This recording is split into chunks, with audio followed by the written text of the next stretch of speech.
उपस्थित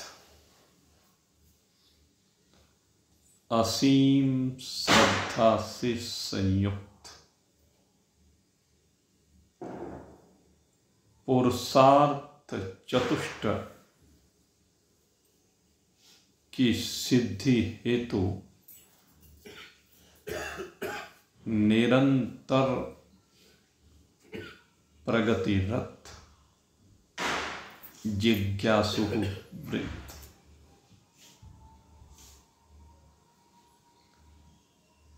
हम सब जानते हैं परमात्मा ने जो ये मानव शरीर हमें बड़ी कृपा करके प्रदान किया है, उसका उद्देश्य है जीवन के 4 पुरुषार्थों की सिद्धि करना। और जीवन के जो 4 पुरुषार्थ कहे गए हैं, धर्म, अर्थ, काम और मोक्ष, यहां पर भगवान समझाते हैं कि मानव शरीर में जब आप आकर विराजमान हुए हैं तो आपकी यात्रा का शुभारंभ धर्म से होता है। धर्माचरण जो पूर्व शरीरों में किया गया और जब पापों का बहुत अक्ष हो गया तब वो धर्म आपने जो किया है उसके फल भोगार्थ ईश्वर ने कृपा करके ये मानव तन प्रदान किया है।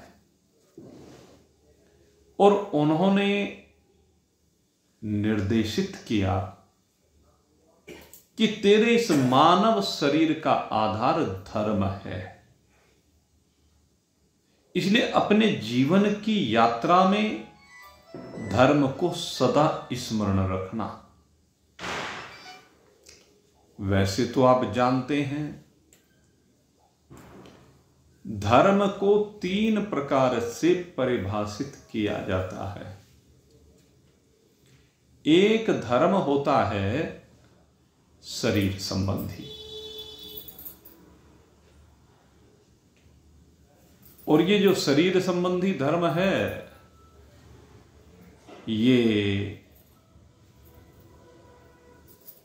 इस शरीर को ठीक प्रकार से रखना, किसी विकार के आ जाने पर उस विकार का संस्कार करना, ये शरीर को रखने की कला बताई गई। जब भी शरीर में कोई विकार आए तो हम उसका संस्कार करें, अर्थात उस विकार को दूर करके निर्विकारी हो जाए। और विकार किस रूप में आता है?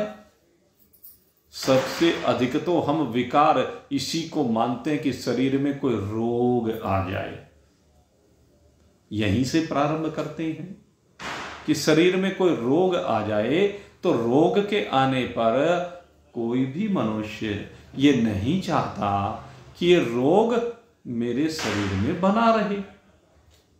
हर मनुष्य इस रोग की निवृत्ति के लिए प्रयास करता है। सबका उद्देश्य होता है कि रोग हमारा निवृत्त हो जाए। सबका प्रयास होता है इस दिशा में, और इसके लिए वो सब प्रयास करता है, चाहे घर की औषधि ले चाहे बाहर की औषधि ले। तो रोग को निवृत्त करने के लिए जो औषधि ली जाती है वो रोग का संस्कार कर देती है और निरोगी बना देती है काया को। अब उसमें भोजन की शुद्धि भी एक विषय आता है, परहेज का भोजन। अगर यदि परहेज के साथ भोजन किया जाए तो उससे भी रोग की निवृत्ति हो जाती है। तो इसकी अगर हम बात करें इस आरोग्यता की, तो इसको प्राप्त करने के लिए तो सभी प्रयास करते हैं। कोई जीव ऐसा नहीं जो इससे बचना ना चाहता हो, इससे आ जाए शरीर में तो इसकी निवृत्ति ना करना चाहता हो। सब इसकी निवृत्ति करना चाहते हैं। तो हमारे जीवन की यात्रा का प्रथम सूत्र यही है कि हम रोग से विरहित हो जाएं। और रोग से विरहित होने के लिए हम जो हमारा ये पंच पर्व है, इसमें शुभारंभ यहीं से होता है। कल हमारे पंच पर्वों में से सबसे पहला पर्व मनाया जा रहा है। और ये पहला पर्व, जिसको हम धनतेरस के रूप में मनाते हैं, धनतेरस कहते, जब समुद्र का मंथन हुआ तो समुद्र का मंथन होने पर ये जो भगवान धन्वंतरी है, जो अमृत का कलश समुद्र के मंथन से प्रकट हुआ, उस कलश को लेकर के यह प्रकट हुए। धन्वंतरी भगवान रोगों को दूर करने वाले माने जाते हैं। धन्वंतरी भगवान अमरता की ओर ले जाने वाले माने जाते हैं। जो भी इस अमृत का पान कर लेता है वो अमरता की ओर बढ़ जाता है। तो हमारा ये जो प्रथम पर्व है, ये हमारे जीवन का प्रथम सूत्र है। हमारे शरीर धर्म की जब हम बात करते हैं तो शरीर धर्म से सीधे सीधे संबंध रखने वाला होता है। इसलिए पहले दिन हम भगवान धन्वंतरी का आह्वान और पूजन करते हैं, नमन करते हैं। अब अगर यदि अन्य धर्मों की बात की जाए शरीर के, तो जो जीवन के 4 पुरुषार्थ हैं, उनमें अन्य धर्मों के ऊपर ही विशेष रूप से बल दिया गया है। उसमें पारिवारिक कर्तव्य, सामाजिक कर्तव्य, आपके राष्ट्र के प्रति कर्तव्य, ये जो कर्तव्य हैं, इनका जिनमें बोध होता है वो लोक धर्म कहलाता है। कहते हैं शरीर के द्वारा जो लोक के लिए, दूसरे के लिए जो धर्म है, उसका निर्वहन करना, ये भी हमारा धर्म का आधार है। सबसे पहला आधार यही है। हम अपने जीवन को केवल अपने लिए ना जिए। जब हमने शरीर धर्म की पहले बात की, तो इस शरीर धर्म की बात करते हुए अपने लिए बात की, अपने स्वास्थ्य की बात की। लेकिन अब जब हम यहां बात कर रहे हैं तो यहां दूसरे के स्वास्थ्य की भी बात कर रहे हैं। जो ये लोक धर्म है, इसके अंतर्गत दूसरे का ख्याल रखना, इसके अंतर्गत वह कार्य करना जिससे दूसरे का भला होता हो। इस शरीर के माध्यम से, वाणी के माध्यम से, मन के माध्यम से किसी दूसरे के अनिष्ट की भावना का भी मन में ना आना। करना तो बहुत दूर की बात है। किसी भी अशुभ कर्म को दूसरे के निमित्त करना तो बहुत दूर बात। आपके मन में भी किसी के प्रति दुर्भावना नहीं आनी चाहिए। तन से करने की बात बहुत दूर है, वाणी से कहने की बात बहुत दूर है। ये लोक धर्म है। और इस लोक धर्म में बहुत से दायित्व हमें प्रदान किए गए हैं।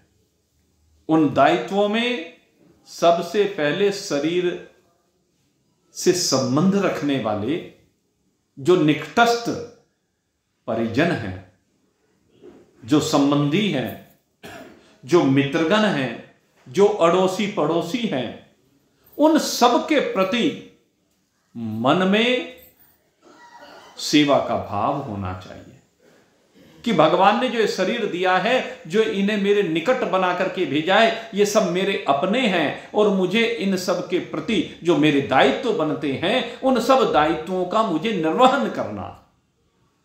ये लोक धर्म में सबसे पहला सूत्र है। और जो व्यक्ति अपने पारिवारिक दायित्वों की भली प्रकार से निर्वहन करता है, इन पारिवारिक दायित्वों को भली प्रकार से निभाता है, वही आगे लोक धर्म के क्षेत्र में आगे बढ़ता है। उसी के अंदर समाज के प्रति कुछ करने का भाव आता है, जिसको हम परोपकार के रूप में कहते हैं। वही व्यक्ति समाज में परोपकार कर सकता है जिसने अपने परिवार के, अपने रिश्तेदारों के, अपने मित्रों के, अपनों से अड़ोसी पड़ोसी के कष्टों के समय में उसके काम आया, उसके कष्टों को दूर करने का प्रयास किया। ये लोक धर्म है। परोपकार के पथ पर हम तभी आगे बढ़ सकते हैं। और ये परोपकार क्या है? परोपकार को हमारे शास्त्रों ने यज्ञ का नाम दिया। हम यज्ञ करें, और यज्ञ में क्या भावना होती है? यज्ञ में केवल एक ही भावना होती है कि इसके द्वारा प्राणी मात्र का कल्याण हो, इसके द्वारा सब सुखी हो, इसके द्वारा ये प्रकृति निरामय हो, इसके द्वारा मेरे संपर्क में आने वाले और जो संपर्क में न भी आने वाले हैं वे सब भी आरोग्य को प्राप्त करें, वे सब भी सुखी हों। सबका भला करो भगवान, सब पर दया करो भगवान, सबका सब विधि हो कल्याण। ये भावना, सर्वे भवन्तु सुखिनः सर्वे सन्तु निरामय सर्वे भद्राणि पश्यन्तु मा कश्चित् दुःखभाग् भवेत्। एक ही भाव सबके लिए भगवान से प्रार्थना करना, और भगवान से प्रार्थना करने के साथ साथ अपने कर्म ऐसे करना, तो ये लोक धर्म कहलाता है। और तीसरी बात आती है परम धर्म की। धर्म की जब हम बात करते हैं तो परम धर्म तीसरा ही नंबर पर आता है, और ये सबसे मुख्य माना गया है। कहते जीवन का आधार यही है, मनुष्य शरीर इसी के लिए मिला है, और इसके लिए आपको अब सीढ़ियां चढ़नी पड़ेगी। और सीढ़ियां कौन सी सीढ़ियां? कहते हैं पुरुषार्थ की 3 और सीढ़ियां हैं। वो 3 सीढ़ियां इस परम धर्म के लिए हैं। कहते हैं 3 सीढ़ियां कौन सी हैं? कहते हैं धर्म के बाद आती है अर्थ की सीढ़ी, धर्म के बाद आती है काम की सीढ़ी, और धर्म के बाद आती है मोक्ष की सीढ़ी। कहते हैं परम धर्म का अर्थ है परमात्मा को प्राप्त करना, अपने स्वरूप को प्राप्त करना, और इसको प्राप्त करने के लिए इन 3 सीढ़ियों को आपको धर्म पूर्वक चढ़ना होगा। और दूसरी जो सीढ़ी आती है वो है अर्थ। अर्थ को लौकिक दृष्टिकोण से जब हम देखते हैं तो हम व्यवहार में इस अर्थ की जब बात करते हैं, इससे द्रव्यमयी शक्ति की बात की जाती है सामान्यतः, कि द्रव्यमयी शक्ति भगवान हमें प्रदान करे, अर्थात लक्ष्मी जी की कृपा हो, कुबेर के खजाने भरे हुए हो, ये भावना की जाती है। तो ये जो भावना की जाती है, हर व्यक्ति बस इसी में फंस के रह जाता है। धन का संचय करना चाहता है, खजाने भरना चाहता है रत्नों से, लेकिन मेरे मित्रों ये अर्थ ये नहीं है। जीवन के पुरुषार्थ में इस अर्थ को सम्मिलित नहीं किया गया है। जीवन के पुरुषार्थ में इस अर्थ को तो केवल काम चलाऊ कहा गया है, क्षण भंगुर कहा गया है, और कहा गया ये आपके साथ जाने वाला नहीं है। इसलिए कौन से धन का भंडार भरा जाए? कहते उस धन का भंडार भरना चाहिए जो भंडार दिन प्रतिदिन वृद्धि को प्राप्त होते होते ऐसा बढ़ता जाए कि जितना खर्च करें उतना और बढ़ जाए, जितना खर्च करें उतना बढ़ जाए। और ये मैं बात आपको लौकिक दृष्टिकोण से भी कहता हूं। अगर लौकिक दृष्टिकोण से लौकिक धन को लेकर के बात करते हैं तो धन उनका वृद्धि को प्राप्त होता है जो उस धन को परोपकार के कार्य में लगाते हैं। जितना घटाओगे परोपकार में उतना ही बढ़ जाएगा आपके खजाने में। परोपकारार्थ जितना खर्च करोगे उतना आपके भंडार में भर जाएगा। परोपकारार्थ जितना बांटोगे उतना बढ़ता जाएगा। यही शास्त्र का नियम है। ये लौकिक दृष्टिकोण से भी कह रहा हूं।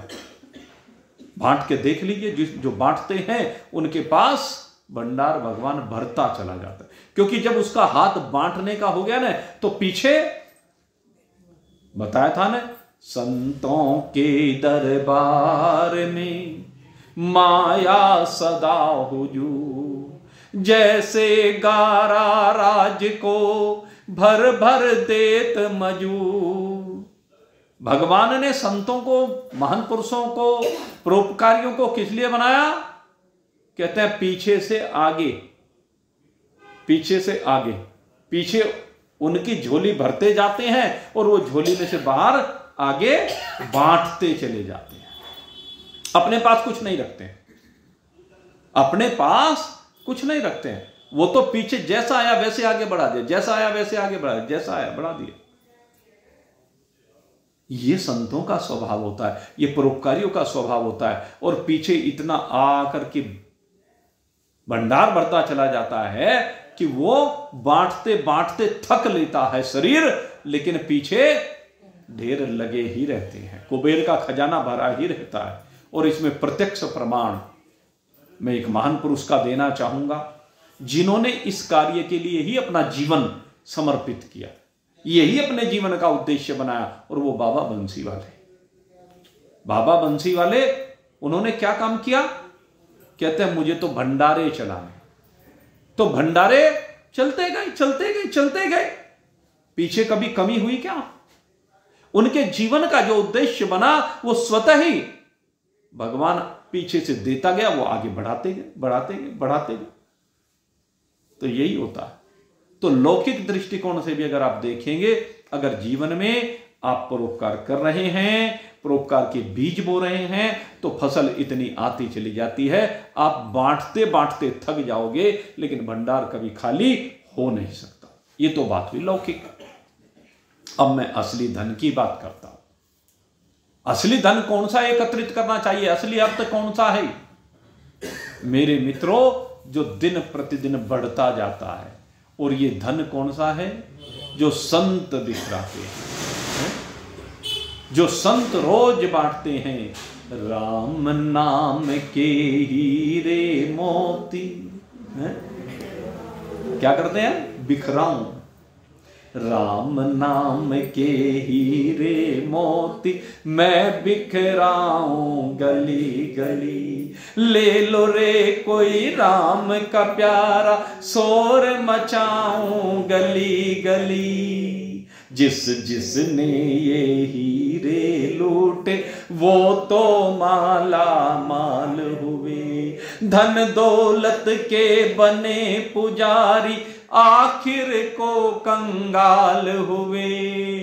सोना चांदी माया वालों बात सुनाऊं भली भली। ले लो रे कोई राम का प्यारा, शोर मचाऊं गली गली। राम नाम के हीरे मोती मैं बिखराऊं गली गली। सीधा सिद्धांत बता दिया। ये है उमान। जब संत राम नाम के हीरे मोती बिखराएं तो उनको इकट्ठा करो, हंस बन करके उन मोतियों को चुगो। और जो हंस बन करके इन मोतियों को चुगता है वही परम हंस कहलाता है। मेरे मित्रों, इस मनुष्य शरीर को प्राप्त करके परम हंस ही बनना है। यही हमारे जीवन का सबसे बड़ा अर्थ संचय होगा। इस धन को एकत्रित कीजिए, जितना अधिक से अधिक इस धन को एकत्रित करेंगे, नहीं तो भाई माता लक्ष्मी को देख लीजिए। हम जिसके लिए पर्व मनाते हैं, दीपावली का शुभ पर्व, किसकी पूजा करते हैं? मां लक्ष्मी को। मां लक्ष्मी का पूजन करते हैं, उसे बुलाते हैं, क्योंकि हम जानते हैं रतन चतुर्दश तुम बिन कोई नहीं पाता। आरती करते हैं ना लक्ष्मी की, जय लक्ष्मी माता, शुभ गुण सुंदर क्षीर निधि जाता। तो कैसा स्वरूप है, कैसे विराजमान है क्षीर सागर में भगवान के चरणों में। सबको धन के भंडार भरने वाली, धन की देवी, जिसके पास धन ही धन है, जहां धन के अतिरिक्त कुछ है ही नहीं, वो धन के भंडार से संयुक्त देवी भगवान नारायण के चरणों की सेवा में लगी रहती है। दीपावली का पर्व अगर यदि मनाना है तो लक्ष्मी की प्राप्ति के लिए नहीं। मेरे मित्रों, लक्ष्मी की जिसको प्राप्ति होती है, जो लक्ष्मीवान है, लक्ष्मीवान का क्या दायित्व है, क्या कर्तव्य है, ये दीपावली का पर्व हमें बताता है। भले ही समुद्र मंथन से लक्ष्मी जी का अवतरण हुआ हो, लेकिन लक्ष्मी जी का जो अवतरण हुआ है वो किस लिए हुआ है? कहते हैं नारायण की सेवा करने के लिए। लक्ष्मी जी का अवतरण नारायण की सेवा करने के लिए होता है। हम गणपति बाबा से चाहते हैं कि रिद्धि सिद्धि के साथ वो हमारे घर में आकर विराजमान हो, लेकिन मेरे मित्रों जरा ध्यान करना, इनके पुत्र भी हैं। कौन है? शुभ और लाभ, जो शुभता का प्रतीक है, जो जीवन का वास्तविक लाभ है, उनसे उसकी बात करनी चाहिए। और जीवन का वास्तविक लाभ अगर जानना है तो दीपावली पर नारायण को पुकारिए, बार बार उसका आह्वान कीजिए। मेरे दिव्य नारायण जो क्षीर सागर में शेष सैया पर विराजमान है, माता लक्ष्मी जिनके चरणों की सेवा कर रही है, सभी देवी देवता आकर के नतमस्तक होकर के जो भगवान की स्तुतियां गा रहे हैं, चारों वेद भगवान का गुणानुवाद कर रहे हैं, ब्रह्मा जी जिनसे शक्ति पाकर के सृष्टि की संरचना कर रहे हैं, भगवान शंकर जिनकी शक्ति से इस सृष्टि को पुनः ब्रह्मा जी के पास लेकर के भेजने की सामर्थ्य रखते हैं, और जो सारे जगत का आधार हैं, अधिष्ठान हैं, पालक है, ऐसे नारायण का आह्वान करें, ऐसे नारायण की सेवा करने का अवसर प्राप्त करें। दीपावली नारायण की सेवा का अवसर है, और इस नारायण को आप कण कण में देखें। बहुत से लोग कहते हैं कि दीपावली को खर्च नहीं करना चाहिए, और मैं कहता हूं मेरे मित्रों, खर्च करना है तो भगवान की सेवा के लिए दीपावली को ही करना चाहिए। दीपावली को जितनी सेवा कर लोगे, जितना बांट लोगे, उतना ही जीवन में प्रगति को प्राप्त करोगे, उन्नति को प्राप्त करोगे। और क्या बांटें? कहते हैं जो भी कुछ भगवान ने आपको शक्ति सामर्थ्य दी है वही बांटे जिसके पास जो होता है। अजी जो दुष्ट होते हैं उनके पास तो दूसरी तरह का भंडार होता है। अरे मैं दुष्टों की बात नहीं करता हूं, दुष्टों के यहां शुभता कहां, दुष्टों के यहां लाभ कहां, दुष्टों के यहां तो विकार है, वहां निर्विकारिता नहीं हो सकती। अगर आप निर्विकारिता में प्रवेश करना चाहते हैं तो शुभता से संयुक्त हुए और जीवन के वास्तविक लाभ परमात्मा की सेवा को प्राप्त कीजिए। यही दीपावली का उद्देश्य होता है। इस दीपावली के दिन ये मां लक्ष्मी समुद्र मंथन से ही प्रकट हुई थी, दीपावली के दिन। तो लक्ष्मी जी के भावों को देखिए। समुद्र का सबसे दिव्य रत्न यही है जो समुद्र से प्राप्त हुआ। मैं अमृत को भी वो दिव्य रत्न नहीं मानता हूं। आप चिंतन करके देखें, जितने भी रत्न समुद्र से प्रकट हुए हैं वो किनको दिए गए? विष भगवान शंकर ने ले लिया उच्च श्रवा अश्व बलि महाराज ने ले लिया, ऐरावत इंद्र ने ले लिया, कल्प वृक्ष इंद्र ने ले लिया, कामधेनु स्वर्ग में चली गई, सुरा असुरों ने ले ली और अमृत देवताओं को मिल गया। लेकिन दो ही चीजें मेरे मित्रों ऐसी रही है, केवल दो वस्तुएं ऐसी रही हैं, और उन दो में एक तो जड़ है भाई, भले ही वो लौकिक आकर्षण का केंद्र रही हो। वो किसको दी गई? कौस्तुभ मणि, वो भगवान को भेंट कर दी गई। भगवान ने अपने कंठ में धारण कर लिया कौस्तुभ मणि को। और दूसरे माता लक्ष्मी, एकमात्र मां लक्ष्मी इस समुद्र मंथन से प्रकट हुई हैं। और आप देखिए वो कहां गई, और किसी के पास नहीं जाती हैं, और कोई उनको पसंद ही नहीं आता है, केवल एक भगवान पसंद आते हैं। उन्होंने केवल भगवान का चयन किया है, भगवान का वर्ण किया है। दीपावली के दिन ये मां लक्ष्मी भगवान का वर्ण करती है, इसीलिए हम दीपावली मनाते हैं। दीपावली मनाने के पीछे हमारा प्रयोजन यही है। इस दिन भगवान ने लक्ष्मी जी को स्वीकार किया है, और लक्ष्मी जी ने भगवान का वर्ण किया है, भगवान की सेवा के लिए भगवान का वर्ण किया है। अब देखिए निरंतर 24 घंटे भगवान की सेवा करती हैं लक्ष्मी जी।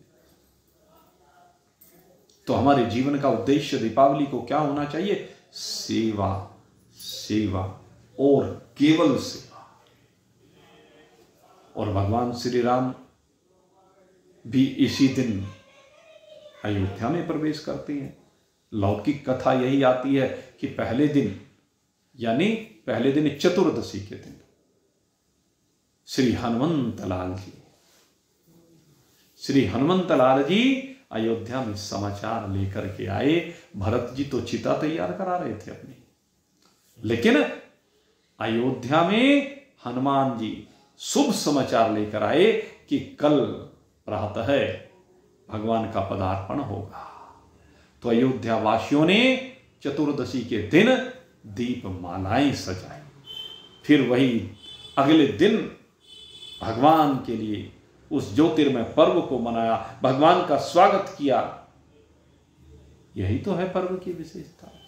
और वैसे चतुर्दशी के दिन ही, अब तो हमारे यहां चैत्र पूर्णिमा के दिन हनुमान जी का अवतरण दिवस मनाने लगे, लेकिन पहले तो ये जो चतुर्दशी है यही हनुमान जी का जन्म दिवस माना जाता है। हनुमान जयंती इसी को कहा जाता था। और इसके पीछे भी अगर यदि हम पढ़े, हनुमत अंक में आया है गीता प्रेस में, ये दोनों ही ठीक हैं, और इनके अलावा एक दो और भी कहा। उसका कारण है कि ये कल्प भेद है। कल्प भेद से एक बार चैत्र पूर्णिमा को और एक बार ये भगवान श्री राम की जब सेवा इसमें कर रहे थे तो ये कार्तिक मास की कृष्ण पक्ष की चतुर्दशी को अवतरित हुए हनुमान जी, इसलिए भी ये मनाई जाती। और वैसे इसको एक नरक चतुर्दशी भी कहते हैं, विशेष रूप से नरक चतुर्दशी के रूप में भी इसको मनाते हैं। नरक चतुर्दशी क्या है मेरे मित्रों? एक नरकासुर नाम का असुर हुआ। ये जो नरकासुर नाम का असुर हुआ, श्रीमद् भागवत में आपको कथा सुनाई जाती है, जिसने 16,100 राजकन्याओं को कैद कर रखा था। ये इसको भौमासुर भी कहा जाता था, इसका दूसरा नाम भी था। और यहां एक मुर नाम का दैत्य रहा करता था, वो बड़ा शक्तिशाली था, वो इसका मंत्री था ये कह लीजिए।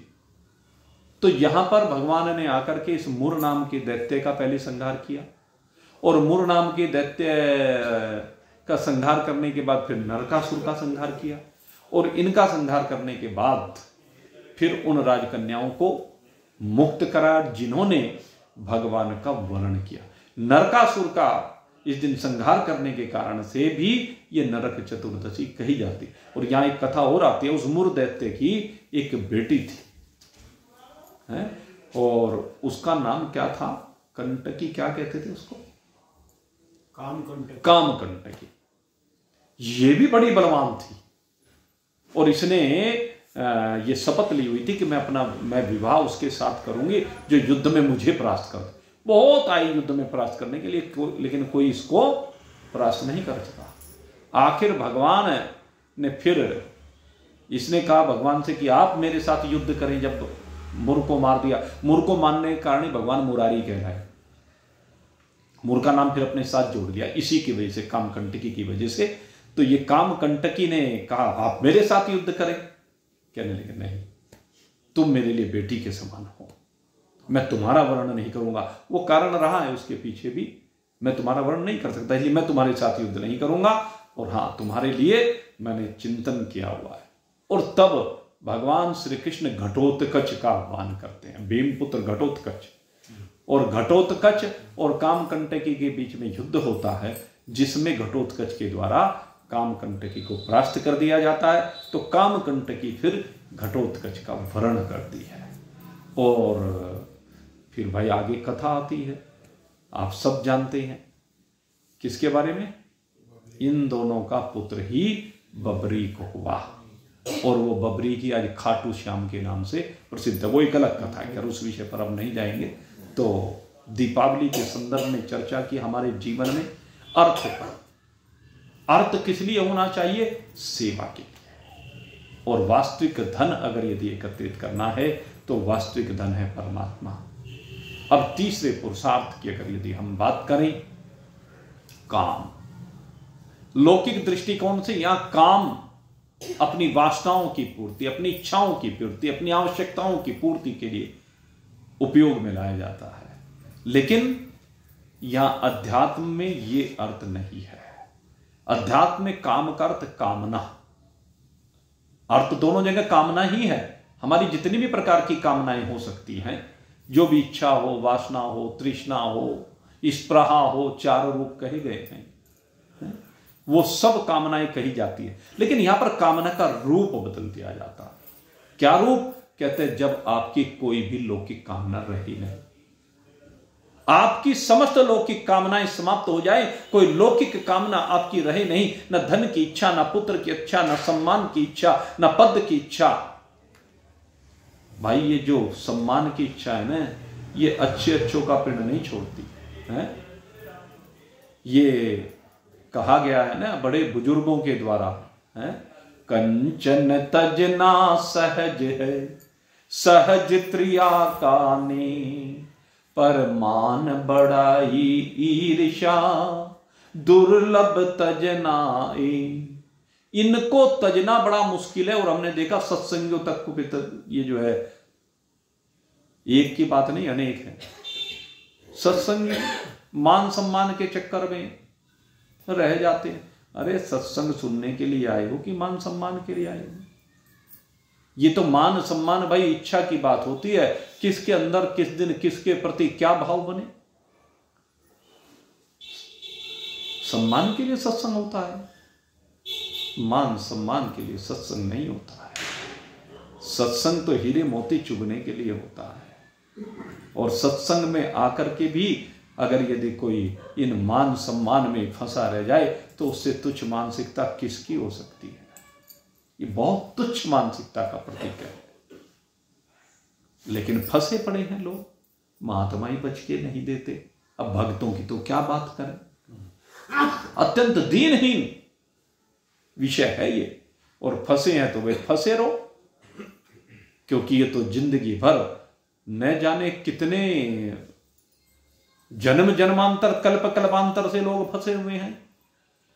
लेकिन यहां कामनाओं की पूर्ति की बात नहीं, कामनाओं की त्याग की बात की है। और कहा है यदा सर्वे परमुच्यन्ते कामा यस्सहृदि श्रिता तदा मृत्यु अमृतम भवति अत्र ब्रह्म समश्नुते।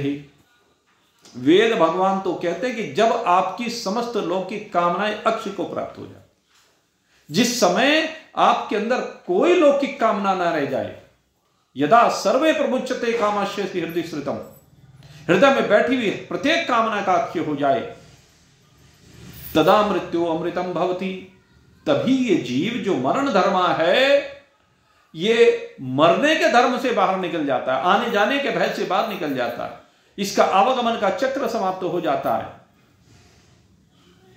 चाह गई चिंता मिटी मनवा बेपरवाह, जिसको कछु न चाहिए वही साहों का सा। जिसको कुछ ना चाहिए वही साहों का साहा है, वही सच्चा मोक्षार्थी है, वही सच्चा वैरागी है, वही सच्चा संत है। और उसी को जीवन का चौथा पुरुषार्थ क्या है? मोक्ष। जब कामना नहीं रहती है तो कामनाओं के अक्ष हो जाने पर ही पहले भगवान की प्राप्ति होती है। गोप गोपियां ब्रजभूमि में भगवान श्री कृष्ण से अत्यधिक प्रेम करते हैं, लेकिन अत्यधिक प्रेम होने के बावजूद भी अभी 100% समर्पण नहीं, 100% भगवान को प्राप्त करने की इच्छा नहीं। और जब ये देखा भगवान ने कि अभी इनके मन पूरी तरह से निर्विकार नहीं हुआ, संपूर्ण समर्पण नहीं हुआ, 100% श्रद्धा नहीं बनी है, तो श्रद्धावान लभते ज्ञान कहते मेरी प्राप्ति तो तब होगी जब श्रद्धा 100% बन जाएगी, तब तक प्राप्ति नहीं होती। तो 100% श्रद्धा जब नहीं बनी तो भगवान ने लीला रची है, और जो लीला रची उस लीला को रचने के बाद 100% सिरेंडर हुआ। और आपको भी बताएं, जब आप जीवन में साधन करते रहेंगे तो भगवान अपने आप ही अपने भक्तों की जो भी कमियां हैं वो दूर करने का यत्न कर देते। बहाना कुछ भी लगाए, गोपियों के लिए बहाना लगा दिया इंद्र के यज्ञ का कि तुम इंद्र को छोड़ करके इस गोवर्धन का यज्ञ करो। इंद्र रुष्ट हो गया उस यज्ञ से, अच्छा मुझे छोड़ करके इस गोवर्धन का तुम यज्ञ कर रहे हो, मेरे लिए जो सामग्री बनाई है वो सब इसे समर्पित कर रहे हो। इस बालक के कहने पर माया का पर्दा इंद्र की आंखों पर पड़ा और ले आया संवर्तक मेघों को, और संवर्तक मेघों को लाकर के ब्रिज की भूमि पर वर्षा प्रारंभ कर दी। और जब ब्रिज की भूमि पर वर्षा प्रारंभ की तो इतनी बारिश हुई, आंधी तूफान, बिजली कड़कने लगी, भयंकर मूसलाधार बारिश। सब ब्रिजवासी परेशान हो गए, कहने लगे क्या हुआ, कैसे बचें? भगवान ने कहा घबराइए मत, जिसका आपने यज्ञ किया है वही आपको संरक्षण देगा। ले आए गोवर्धन के निकट और अपने कनिष्ठ का उंगली के नख पर, आप चिंतन करके देखिए, कनिष्ठ का उंगली के नख पर। पुरुष सूक्त में आपको बताया सहस्त्र शीर्षः पुरुषः सहस्राक्ष सहस्त्रपात है स भूमिम सर्वतः प्रीतवाद तिष्ठत दशांगुलम। इसमें ये जो है भगवान समस्त लोकांतर को आच्छादित कर उन सब में व्यापक होते हुए भी कहा तिष्ठत दशांगुल, सर्वतः प्रीतवाद तिष्ठत दशांगुल। सब कुछ को आवृत करने के बाद भी उससे 10 उंगल ऊपर बने रहते हैं, उससे 10 उंगल परे रहते हैं, इन 10 इंद्रियों के माया जाल से परे रहते हैं, अनासक्त रहते हैं। नमाम कर्माणि लिम्पन्ति नम कर्म फले स्पृहा। भगवान ऐसे हैं। तो वही बात यहां पर कही कि भगवान गोवर्धन को धारण भी कर रहे हैं लेकिन उसको स्पर्श भी नहीं करते हैं। नक पर धारण किया यह भी बात कही जाती है, लेकिन वास्तव में वो हवा में ही उठा दिया भगवान ने, वो हवा में ही विराजमान हो गया गोवर्धन। अब आप कहेंगे भला ऐसा भी होता है कि हवा में कोई चीज टिक जाए? क्यों नहीं होता भाई। ये सूरज, ये चांद, ये सितारे, ये भूलोक, ये भुवलोक, ये अंतरिक्ष लोक, ये महलोक, जनलोक, स्वर्गलोक, तपहलोक सारे के सारे हवा में टिके हुए, हवा में है? देख लो आप, हमारी पृथ्वी अब तो वैज्ञानिकों ने आविष्कार कर दिया है। अरे जब इतने बड़े लोकांतर हवा में टिके हुए हैं तो इन पर एक छोटा सा पर्वत वो हवा में उठा दिया तो कौन सी विशेष बात है। और फिर विज्ञान कहता है तुम जो है किसी पिंड को उठा करके इतनी तेजी से ऊपर फेंको, वो वेग तो मेरे ध्यान नहीं रहा, पढ़ा था कभी फिजिक्स में कि इतने वेग के साथ किसी वस्तु को ऊपर फेंक दो तो वो ऊपरी हवा में अटक जाएगी, वापस धरती पर नहीं आएगी। आप ऊपर फेंकते हैं, ऊपर फेंकी गई चीज नीचे आ जाती है, लेकिन अगर इतने वेग के साथ फेंकोगे कि वो वापस ही नहीं आएगी। ये जितने भी उपग्रह है ये सारे ऐसे ही फेंके हुए हैं, वो वहां विचरण करें, उनका रिमोट कंट्रोल लेकिन अपने हाथ में रखा हुआ है। तो ये विज्ञान है। तो भगवान ने गोवर्धन को धारण किया, लेकिन धारण करने के बाद भी छुआ तक नहीं अहंकार, अभिमान। भगवान के अंदर यह अहंकार नहीं है, अभिमान नहीं है कि मैंने गोवर्धन को धारण किया है। गोपियों ने देखा प्रलयकालीन मेघ बरस रहे हैं, मूसलाधार वर्षा हो रही है, लेकिन भगवान ने सबको आश्रय दिया है। और भगवान का काम ही यही है, वो तो सबको आश्रय देते हैं, वो सबकी रक्षा करते हैं, वो सबके साथ रहते हैं।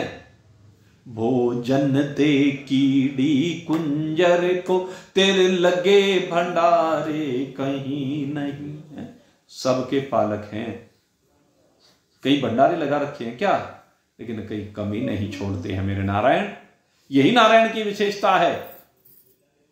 आप देखो कैसी व्यवस्था शरीर में कर रखी है। आप जो भोजन करते हैं पेट में जाता है और अपने आप ही पेट से सारे शरीर में वितरित हो जाता है। जहां जहां जिस प्रोटीन की, मिनरल की, जिस भी चीज की आवश्यकता होती है, कैल्शियम हड्डियों में अपने आप पहुंच जाता है, रक्त नस नाड़ियों में पहुंच जाता है। हर चीज की कैसी व्यवस्था कर रखी है। बाल सिर पर ही उगते हैं, जहां जहां आवश्यक है वहां पर वृद्धि को प्राप्त होते हैं शरीर में। दांत मुंह के अंदर ही आते हैं, नाखून, हर चीज ये सब उन्हीं से बन रहे, जो आप खाते हैं उसी से बन रहा। तो भगवान ने कैसी सुंदर व्यवस्था कर रखी है। सबके वितरण की व्यवस्था भगवान ने स्वयं कर रखी है, लेकिन फिर भी कहते हैं मैं करता कुछ नहीं हूं, मैं इनमें किसी में लिप्त नहीं होता, इसलिए कुछ नहीं करता हूं। और यही सूत्र भगवान हमें देते हैं कि अगर यदि तू इस गुण को धारण कर लेगा तो फिर तू भी ऐसा ही हो जाएगा। इति माम यो अभिजानाति कर्मभिर्न सबध्यते। जो इस प्रकार से करता है वो भी वैसा ही हो जाता। सीधा सा सूत्र दिया है भगवान ने। तो गोवर्धन को धारण करके भगवान ने समस्त गोपियों को दर्शा दिया, अपनी ईश्वरत्व को दर्शा दिया, अपनी दिव्यता को दर्शा दिया। इन गोपियों का संपूर्ण समर्पण यहीं पर हुआ, 100% सिलेंडर।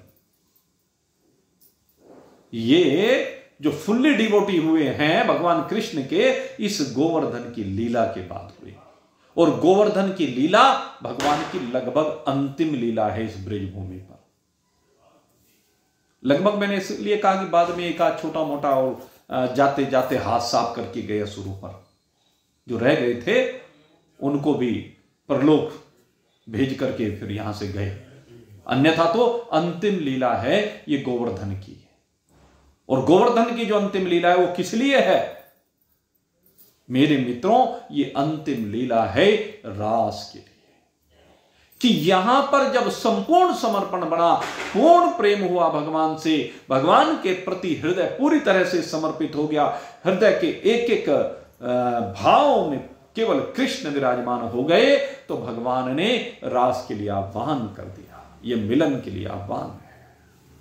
ये गोवर्धन धारण करने के बाद हुआ, 11 महीने बाद लगभग, बल्कि 11.5 महीने लगे पूरे। 11.5 महीने बाद भगवान ने रास के लिए निमंत्रण दिया। और उसके बाद जो रास हुआ, उस रास में जो एक बार भगवान से मिलन के बाद भी अहंकार आ गया। क्या अहंकार आ गया? कि मेरी तप का फल है, मेरी आराधना का फल है, मेरे श्रेष्ठ कर्मों का फल है। तो भगवान ने उसको भी हटा दिया कि नहीं, ये इनका फल नहीं, ये कृपा है, ये रास कृपाजन्य है। तो भगवान ने वो कृपाजन्य रास की लीला की, और जब वो कृपाजन्य रास हुआ तो वो इस अहंकार से बाहर निकल गए और बिल्कुल पूर्ण आरोग्यता को प्राप्त हुई। जब पूर्ण आरोग्यता को प्राप्त हो गए, बिल्कुल निर्विकार हो गए, तब भगवान ने अपने वास्तविक उस स्वरूप का दर्शन कराया, जिस स्वरूप का दर्शन होने के बाद ये मृत्यु के दुख से सदा सदा के लिए छुट्टी पाए। मृत्यु का जो दुख है, भैया दूज का पर्व, ये हमारे यहां जो भैया दूज का पर्व होता है, इसको कहते हैं यम द्वितीया। तो कहते हैं जब भगवान से मिलन हो जाता है, जब आपको अपने स्वरूप का बोध भगवान करा देते हैं, तो फिर यम का हमारे जीवन में प्रवेश ही नहीं होता है। और जहां धर्म होता है वहां यम का क्या काम है? आप जानते हैं, जीवन में अगर धर्म आ गया तो यम का क्या मतलब है? ये धर्म से यम, ये जो पर्व है पांचों, धर्म से प्रारंभ हुआ और यम तक गया, लेकिन इस धर्म ने यम के रूप को बदल दिया। धर्म के कारण यम का रूप बदल करके धर्मराज का स्वरूप हो गया, और जो धर्मराज का स्वरूप हुआ, उन धर्मराज की कृपा से फिर मृत्यु का दुख जीवन में आता नहीं है। मृत्यु मुखात प्रमुच्यते। ये जो भी जीव अपने आत्म स्वरूप को जान जाता है, किस रूप में जान जाता है?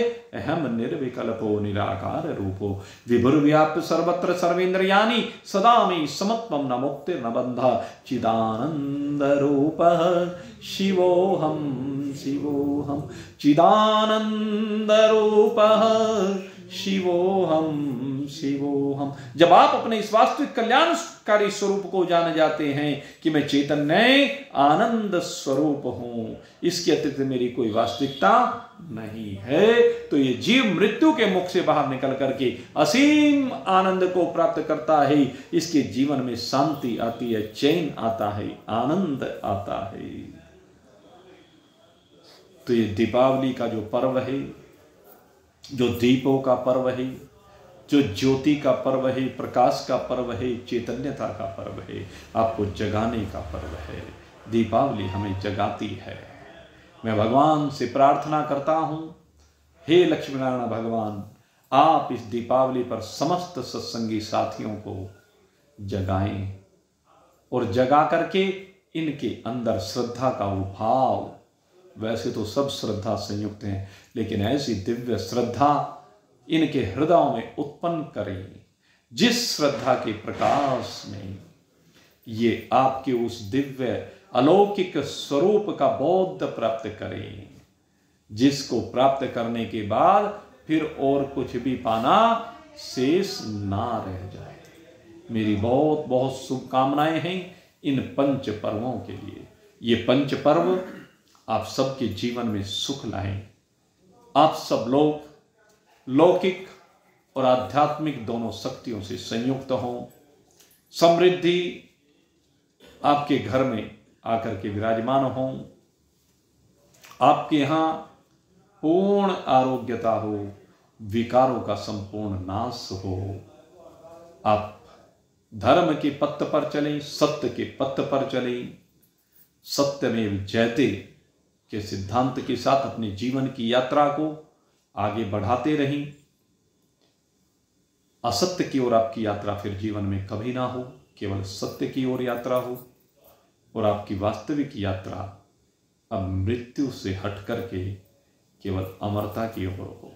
आप सभी के लिए जहां जहां जो भी भक्त, जो भी भगवान के भक्त भगवान की ओर बढ़ रहे हैं, वो चाहे कहीं भी हों, हम इस पर्व पर उन सभी को बहुत बहुत शुभकामना प्रदान करते हैं और भगवान से उन सभी के लिए हम प्रार्थना करते हैं कि वो सभी भक्त सुखी हों, समृद्ध बने और सबसे बड़ी बात वो आत्मबोध प्राप्त करके इस जीवन के वास्तविक उद्देश्य को प्राप्त करें। यही चारों पुरुषार्थों की सिद्धि है। आप इस वास्तविक पुरुषार्थ अपने स्वरूप बोध से संयुक्त हों। इन्हीं शुभ भावनाओं के साथ पुनः दीपावली पर्व की आप सभी को और बाहर भी जहां जहां जो भी भक्त हैं उन सब को भी बहुत बहुत हार्दिक शुभकामना देता हूं। और विशेष रूप से भाई आज मुझे उनका स्मरण हो रहा है, हमारे बड़े अच्छे साथी आदरणीय सुभाष मित्तल जी। वो चंडीगढ़ से अब पुनः दिल्ली की ओर रुख कर गए हैं, नोएडा में आकर के पुनः विराजमान हो गए हैं। उनके लिए मैं बहुत बहुत शुभकामना करता हूं विशेष रूप से, क्योंकि दिल्ली पुनः उनका आगमन हो गया तो मिलना जुलना होता रहेगा। वहाँ चंडीगढ़ तो क्योंकि कम ही मिलना जुलना हो पाता था, तो उनके लिए विशेष रूप से शुभकामना। और जहाँ जहाँ भी जो भी भक्त जहाँ भी विराजमान है सब के लिए भगवान से प्रार्थना, आपको भगवान सुरक्षित रखें, सदा आपकी रक्षा करें, सदा आपके भंडार भरे रखें। बहुत बहुत शुभकामनाओं सहित यहीं पर आप वाणी को विश्राम देता हूँ। बोलिए सच्चिदानंद भगवान की, मौर मुकुटवंशी श्यावर रामचंद्र भगवान की, उमापति महादेव की, पवन सुत हनुमान की। बोलो भाई सब संतन की, बोलो भाई सब भगतन की। जय जय जय जय जय जय। बोल सचिया जोता वाली माता तेरी सदा ही जय। और अब आप लोग खुशी खुशी ये पांचों पर्व मनाएं। अगले सोमवार को यानी 8 नवंबर को पुनः ये सत्संग विचार सागर के माध्यम से आगे बढ़ेगा। तब तक के लिए विश्राम। बोलिए सच्चिदानंद भगवान की।